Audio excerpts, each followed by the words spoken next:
what is even happening?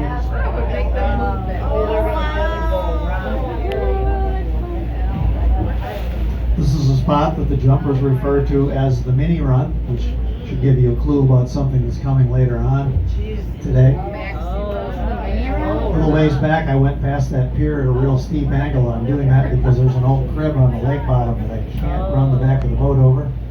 And there's some things in here that I can't run over as well. So they have 3 deliveries in this area, and I pick them up over at 91.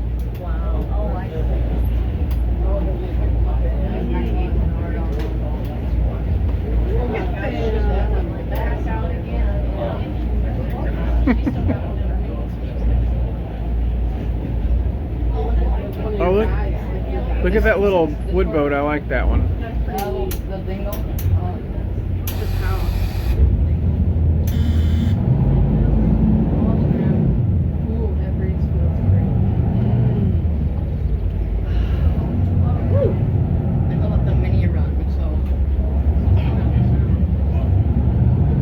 They're like all sweaty.